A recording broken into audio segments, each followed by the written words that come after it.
So the last thing I want to say in my series of videos that you're getting today is that I'm out here in the woods this afternoon, evening, and it's raining.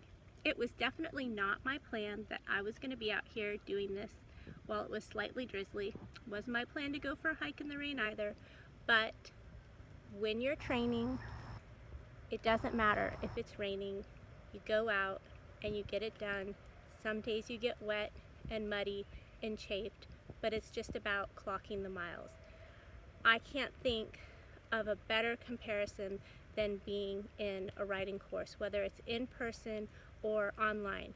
When it's in person, you have the extra push incentive that your instructor is taking attendance. It's a requirement for you to get out of bed, put on clothes, go to class. You're there with your fellow classmates.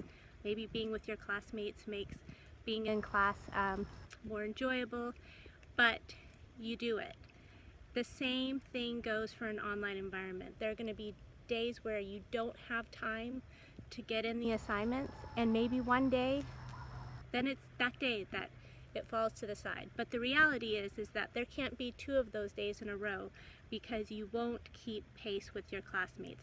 And if you fall behind on the trail, if you're submitting assignments late, not only will it be your grade be docked on those assignments, but the reality is that you're just not going to catch up with us. Each week's assignments are building on each other, and so if you get behind, it's going to be very hard for you to be sprinting ahead to try to catch up with the pace of the rest of the class. So if you're having a technology issue, a health issue, a life issue that is going to mean that you need extra support at some point during the semester, please reach out to me right away so I can make sure that we can get you whatever support and resources you can so that you aren't permanently sidelined from the class and you can get caught up. So I think this also kind of is why people hire personal trainers. Anybody can watch a fitness video, check a book out of the library, and go to the gym by themselves. But they hire personal trainers because that means that every Tuesday and Thursday evening you've got a person there you're paying money to who's going to make sure you get in that workout. So this is really then ultimately on you and your time management and discipline in terms of your success in the class.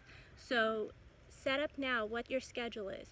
When are you going to work on this class? What's realistic? Do you need to do smaller blocks of time every single day? Or do you have multiple longer blocks of time? But this class is definitely not less work than an in-person writing class, and it's not comparable to some other type of module self-paced online class where you're just going to be reading some assignments and taking some quizzes and chapter tests. This is a writing class, this is a reading class, and there's no way getting around the amount of work that you're going to have to put in. I always say the bad thing about writing is that you have to work to get better.